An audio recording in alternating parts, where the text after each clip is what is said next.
नमस्कार, बड़ी खबर में आप सभी का स्वागत है। मैं हूं आपके साथ ऋचा सिंह। केंद्र सरकार के द्वारा लाए गए कृषि बिल के खिलाफ देश में प्रदर्शन थमने का नाम नहीं ले रहा है।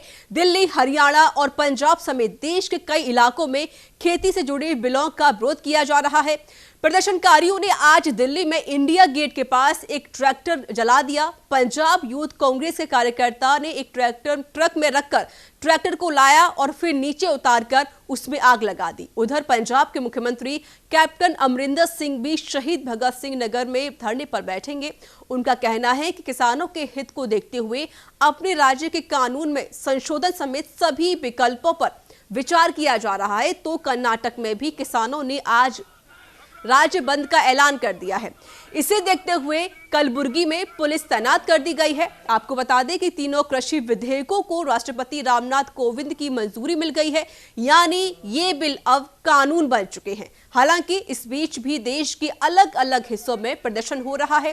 कांग्रेस समेत विपक्ष की कई पार्टियां कानून के विरोध में हैं।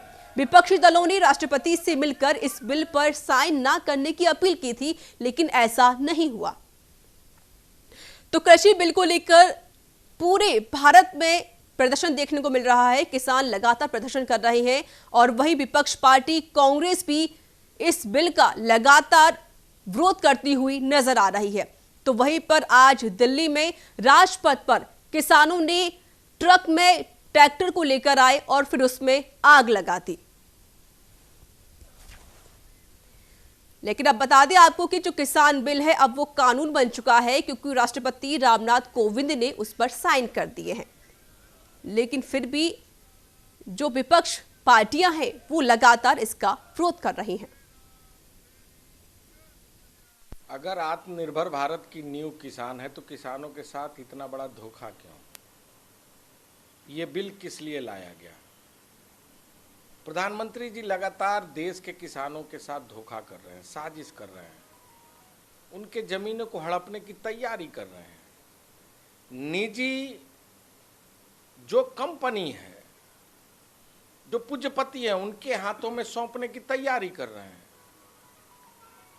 पूंजीपतियों को बढ़ावा दे रहे हैं, एमएसपी को समाप्त कर रहे हैं। आखिर प्रधानमंत्री जी इस पर मौन क्यों है? उनकी मंशा क्या है? एक बड़ा सवाल है। जब कोविड चल रहा था उस समय किसान देश की गिरती हुई अर्थव्यवस्था का एक सबसे बड़ा मजबूत स्तंभ था। फिर भी किसानों के ऊपर ज्यादती क्यों, जुल्म क्यों? जिस प्रकार से आनन फानन में लोकतंत्र के मंदिर में लोकतंत्र की हत्या करके जिस प्रकार से कृषि बिल लाया गया, किसानों के खिलाफ कृषि बिल है, तो अभी तो ये शुरुआत है। अभी भी अगर नरेंद्र मोदी की सरकार, नरेंद्र मोदी जी नहीं चेते तो पूरा देश के किसान सड़कों पे होगा। और जिस प्रकार से कोरोना काल में आवाम सड़कों पे दुख के घड़ी में था, उसी प्रकार से आंदोलन करके सड़कों पे किसान आ जाएगा, मजदूर आ जाएगा। अभी भी वक्त है कि प्रधानमंत्री चेते, उस बिल को वापस लें। और हमारे साथ जुड़ चुके हैं इस पर बातचीत करने के लिए किसान नेता डीके शर्मा। डीके शर्मा जी, बहुत बहुत स्वागत है आपका न्यूज इंडिया में। शर्मा जी, जिस तरीके से लगातार किसान की तरफ से विरोध प्रदर्शन किया जा रहा है, तस्वीरें भी हम आपको दिखाते हैं। आपने खुद देखा कि भारत के अलग अलग राज्यों से तस्वीरें सामने आती हैं जहां पर जो किसान है विरोध प्रदर्शन कर रहे हैं किसान बिल को लेकर। जिस तरीके से जो किसान की एक मांग है कि एमएसपी की जो बात कही जाती है उसको बिल में शामिल किया जाए, लिखित तौर पर उसकी बात कही जाए। अब ये कानून भी बन चुका है, क्या रणनीति है आपकी? अब देखिए, कानून बन चुका है। सरकार ने तो जो कुछ करना था अपनी सीमेंटिंग कर ली है जी। अब किसान है, किसान मैं कहूं कि पीछे 65-70 साल में जो किसान नीतियां रही, जो किसान विरोधी नीतियां रही इनकी, उससे त्रस्त था। फिर जो महंगाई आ गई उससे त्रस्त हो गया। फिर जो अलग अलग तरह की पाबंदियां लगा दी उससे त्रस्त हुआ। फिर कोरोना से त्रस्त हुआ। और आज उसने ये सोच लिया है किसान ने कि हम अगर बाहर नहीं निकलेंगे अपने हक के लिए तो या तो कोरोना से मर जाएंगे या इन जो शासक हैं इनके अत्याचार से मर जाएंगे। तो क्यों ना हम सड़क पर जाकर मरें। जी। इसलिए उसने अब आर पार की लड़ाई के लिए अपने आप को तैयार कर लिया है। लेकिन मैं यहाँ इतना जरूर कहूंगा कि सरकार ने जहां ये दिखाया है कि हम किसान के हित के लिए, किसान के हित के लिए ये सब चीजें कर रहे हैं, उसमें कई चीजें शक के दायरे में आ जाती हैं। जैसे सरकार ने कोरोना काल में आनन फानन में अध्यादेश लाए। इन अध्यादेशों को पब्लिक डोमेन में आना चाहिए था, इसके ऊपर बहस होनी चाहिए थी। जो हमारे किसान के हित में नहीं है, हम उसके लिए कहते हैं इसे हटाइए इसमें से।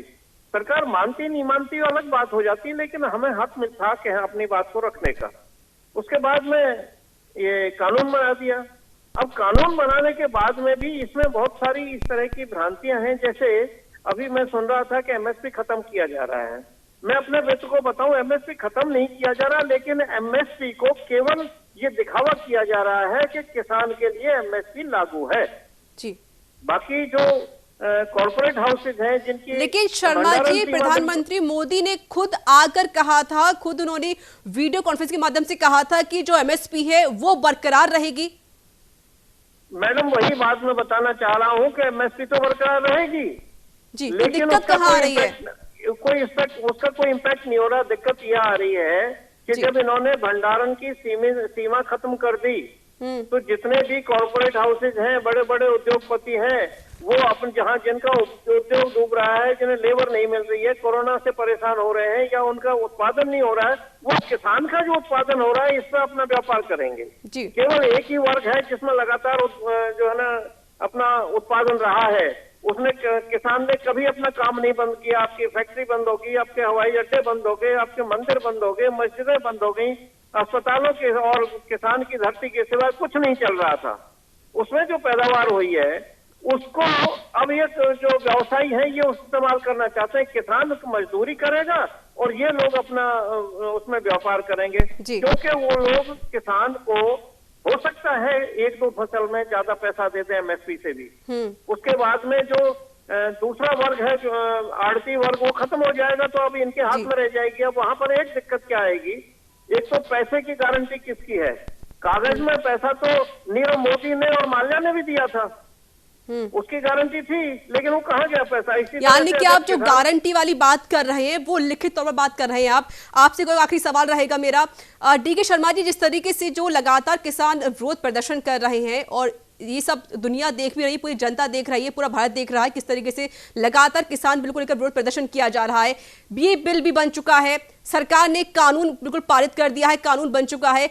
अब क्या रहेगा आपका आगे, क्या तैयारी है आपके आगे? क्या आपके जिस तरीके से आप विरोध जो कर रहे हैं, सड़कों पर आप सभी किसान आ रहे हैं, क्या सरकार इस कानून को बदल सकती है?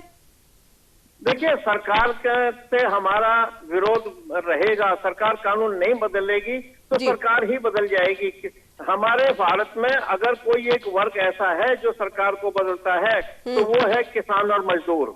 जितने भी बाकी व्यापारी और ये वो है, उनको पैसा तो दे सकते हैं, लेकिन उनके पास वोट की इतनी ताकत नहीं है कि सरकार को बदल दें। अब माहौल ऐसा बनता जा रहा है कि सरकार ने खुद ही इन लोगों को अपने खिलाफ कर लिया है और इन्हें किसी पार्टी ने नहीं कहा है। अभी मैं बहुत सारे टीवी पर और मीडिया में सुन रहा हूँ, देख रहा हूँ कि भाई ये तो अपोजिशन बरगला रहा। अपोजिशन की तो कोई ताकत ही नहीं रही। अगर अपोजिशन आज होता तो किसान को सड़कों पर नहीं आना पड़ता। अपोजिशन तो कहीं है ही नहीं भारत में इस टाइम पर। वो तो बिल्कुल अपनी धरती खो चुके हैं। अब वो हमारा सहारा ढूंढ रहे हैं, हमें बदनाम कर रहे हैं, जबकि बिल्कुल डीके शर्मा जी, जब भारत का प्रधान ही नाराज होगा तो जाहिर है कि कैसे भारत आगे विकास कर पाएगा। बहुत बहुत शुक्रिया आपका हमसे बातचीत करने के लिए और अपनी बात को साझा करने के लिए।